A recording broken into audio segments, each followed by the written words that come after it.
Hi everybody, it's Savvy That Simmer, and cozy up while I do a create a sim makeover on my own Simself while I do a Q&A type video. I'm currently drinking a caramel ice macchiato, and it is so cozy outside. It is raining, it's gray, and I'm just so cozy right now in my home office. So I hope you guys curl up as well while you watch this video, and also feel free to share your favorite coffee as well down below in the comments. So thank you so much to everyone that contributed to all the questions. I love reading them. Thank you for taking the time to send them over to me. I know you guys normally do ask me a lot of questions in videos and stuff like that. So I thought it'd be really fun just to go ahead and do a create a sim video for reaching 5,000 subscribers. And you guys could get to know me a little bit more and I could answer your questions. So my first question is from Sunflower Sims. She says, how did you discover your sim style and apply it to your videos in such a creative, aesthetic, and unique way? Also, how do you create your own concepts and ideas for video content? So firstly, that's a really good question. Really good question. So I think as a simmer, everyone kind of has like their own, style and stuff like that. But as a content creator as well, on top of being a simmer, it kind of just comes, with the flow. Like you try different, CC, you try, different gameplay concepts, and I personally use G-Shade. So with G-Shade, it kind of gives me like a mood, if that makes sense. So it kind of just like, I don't know, it creates like a mood lighting in my mind. So the one that I use currently is one that I've created and made myself, and it just kind of gives my game like a very like kind of just warm vibe. And so with that, like I just feel cozy and warm when I play my game. So hopefully that makes sense. But ideas and concepts for my ideas for my videos. So what I do for that is I actually have a notebook. I have a Sims notebook, and it's so cute. And I just, any kind of ideas I get, I will write them down. And it really was helpful when I was doing my Growing Together series. I would write out each episode. Of course, I would let my Sims do their own thing too, but it would help me have like a general idea for ideas of the LP. So I think just honestly, as a simmer and a content creator, ideas for videos just come naturally. And then, if there's a backstory I have and I get an idea, and I think it's also fun to get ideas from like media and stuff like that and just kind of like have your own spin on things. So yeah, hopefully that answered your question. If you have any more questions in regard to that, definitely let me know. So let's go ahead and move on to our next one. So Melanie asked me, what's my favorite world? My townies from any world, aesthetic, interior, exterior, and life state? So that's a really good question. Thank you so much for sending that over to me as well. So my favorite world is hands down Windenburg. I love how big Windenburg is. It is such a beautiful, ginormous world. I love a big Sims world. But I also do like eco lifestyle. Evergreen Harbor.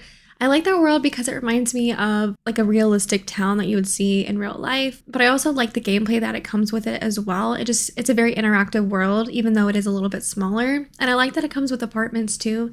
And there's not that many of them, but it still has playability in it. So that for sure. I love Bella Goth. She is my most absolute favorite sim. So my favorite townie from Mini World would definitely be Bella Goth because I just love her so much. My aesthetic, interior, exterior, that's a really good question. So again, I kind of like the vibes right now. I really like cozy vibes. So anything that's realistic in the sense of like I can see that in the real world. So I live on the West Coast, so I get really inspired like craftsman style homes, and I just think they're really beautiful, and they're like little bungalows, are very, small and quaint. So I think that's kind of like my style right now.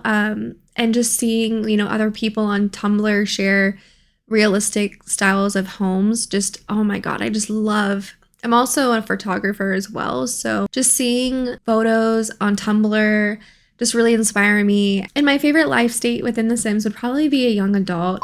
I don't ever play with elders, but I would love to play with an elder at some point and actually play with them as a sim.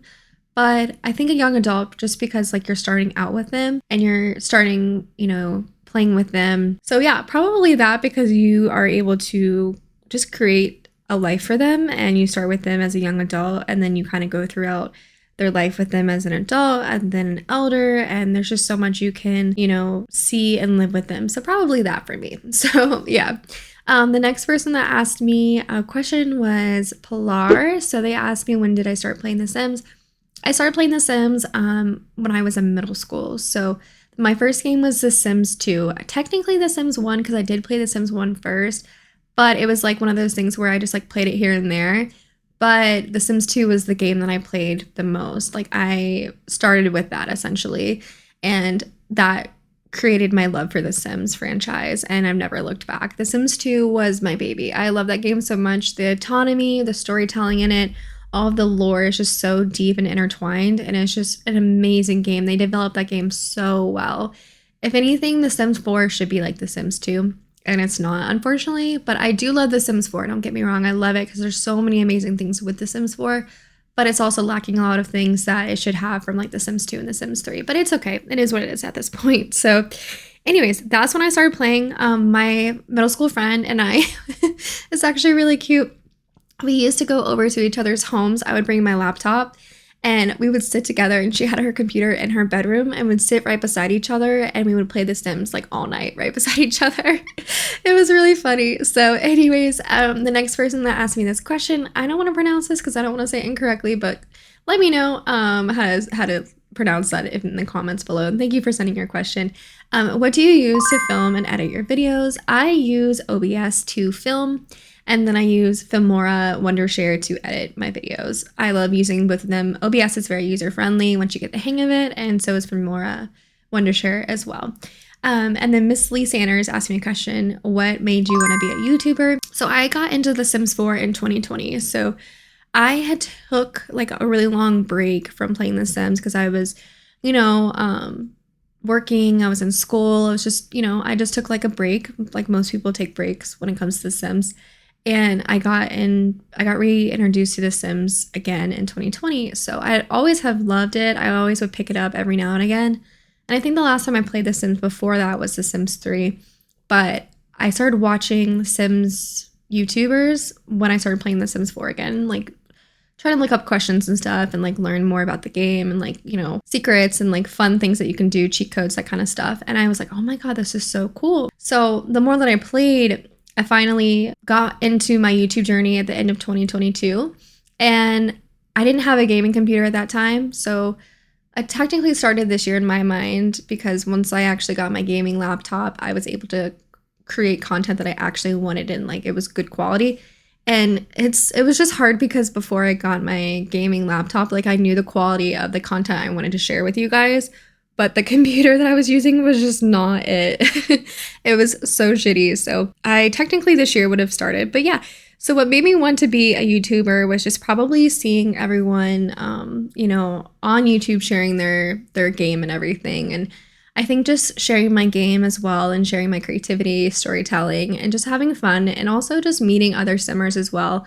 I have a few real life simmer friends, but meeting more people in the community just means a lot to me. Like, meeting people that are genuine and nice and friendly and, same wavelength as me is really important as a simmer, because simming has always been my outlet, my happy place. So I've always, wanted to connect more with other simmers and just have fun and play the game. So that is why I became a YouTuber. So the next question I have is from Tumblr. They said, when did you start playing The Sims, and what is your favorite world and non-Sims? What do you do for a living? So I'm not going to answer what I do for a living, but I will just say that I am a photographer. I'm a creative, and I also do graphic design, but I do work from home. So I am a remote worker. So I will share that. And the World of Plum Bob asked me what inspired me to start making Sims content. So definitely Sims YouTube definitely inspired me to start making content, but especially Ocean Sims and Fantasia. So I also wanted to make more friendships when it came to like other simmers. Like I wanted to connect with other simmers in real life, even if it was like online. So when I first started in 2020, I made like a Reddit, and I think that was about it at the time. And maybe like the EA, forums and stuff. But yeah, I just started watching like Ocean's LPs and also Fantasias. But I just remember when I was like getting into watching it in like 2020, Ocean's like LP videos just like kept being recommended to me, and I would like skip over them and I wouldn't watch them because I wasn't into like LPs at that time. Like I was just like looking up, things about the game and like questions and stuff like that. And, you know, like cheat codes and, you know, looking up like secrets of the game and like just stuff that I didn't know how, you know, and like questions and stuff. So I would like look it up. But yeah, and then I finally decided to click on one of her videos that just kept getting suggested to me. And I was like, holy shit. I was like, holy crap. I had no idea that people did that too, that they made backstories for their Sims and were just like so invested in a story. And I just became so inspired and I was just like, oh my God, like these are absolutely amazing. So I fell in love with her LPs and I was just like, wow, this is so amazing. So, you know, kudos to her for being such a supportive and sweet Simmer as well in general. And just a big shout out to Ocean because she's just so supportive and she's such an amazing storyteller in general. And yeah, I love her videos so much. And I remember like commenting before I started my YouTube journey, I was like, I think I might start a YouTube, you know, you really inspired me, blah, blah, blah. And she was like,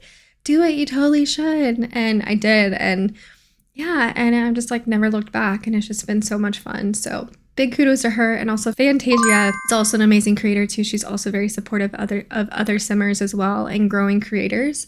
And her content is also so adorable and always so detailed. So I appreciate her too. But those two are my big inspirations for starting making Sims content. And just in general too, I'm such a creative soul in general. So no matter what, I'm always going to be creating in some type of like space. So starting YouTube and doing like a Sims journey has just been so fulfilling and so much fun. So yeah, hopefully that answered your question. So Jaden asked me, what's the most rewarding part of creating Sims content and the most difficult part?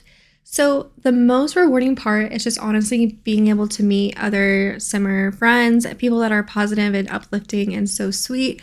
I love that. The Sims has always been my happy place, my creative outlet, and just a place where like I blow off steam after a long day and I like open my game and, you know, it's so nice. I think the most rewarding part for me in general is just being able to meet other Simmers that have the same, you know, qualities and the same, you know, mindset and that are just here to have fun and play the game and just also to meet other like-minded people that are positive and uplifting. And it's just so rewarding to me too when as soon as I put out a video and I have Simmers that are in my comments within my community, they comment, you know, and they're just so kind and I love reading my comments. It's just one of my favorite things to do. So when people comment on my videos, especially subscribers that have been there for a long time or, you know, even new people, I just get so excited and I love reading them and being able to reply back and just having conversations in general are just so rewarding to me, you know, and it's cool too because some Simmers will, you know, comment and they'll like point out something that I didn't even notice or, you know, give a suggestion or, you know, be like, oh, have you heard about, you know, this from that part of the video or like, oh, this mod would be really cool for this episode or like whatever. So it's just like having conversations and like open-ended, you know, conversations with my community. It's just so uplifting and rewarding to me. So probably that because my community on YouTube is just very positive and I just love this space. So probably that. And I think the most difficult part is probably just having a balance as a creator. It's not always easy to have a balance when it comes to creation, especially for me. I work full time and I just graduated a few months ago from college. So yeah, it's just, you know, it's a lot. It's a lot. Okay. Creating content is a lot and a lot of working parts. And I don't think people realize how much goes into it unless you're an actual content creator. And, you know, there's the idea, you have the filming, you have the editing, you have to make the thumbnail, you have to, you know, the YouTube process in general to like get the video up on YouTube is just a process in itself as well. And there's just so much that goes into content creating. And I think as content creators and myself, we put a lot of pressure on ourselves to, you know, get things out quickly, but also at the same time too, it's like quality over quantity, you know, like getting a video out fast. It's better to take your time and make sure it's a good quality piece that you're putting out into the world and then, you know, then share it. So I would say the most difficult part is just trying to make sure you have a balance, but, you know, also making sure that you're paying attention to your mental health. Mental health is so important, not just for content creators, but just everyone in general as a person. And it's really good to take breaks.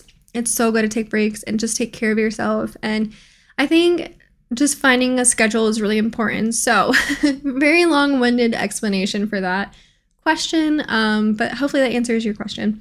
So yeah, I just think finding a balance it's not always easy, but it's doable. So it's really important to find a balance. So a little bit about my Simself for you guys. So I love the color pink. I love the color black. I wear a lot of black myself, but I love the color pink. It's always been like my signature color. But in the Simself, I literally struggled with the eyes. I don't know what it was, but I struggled so hardcore with the eyes in this, and you guys will see how much I mess with it.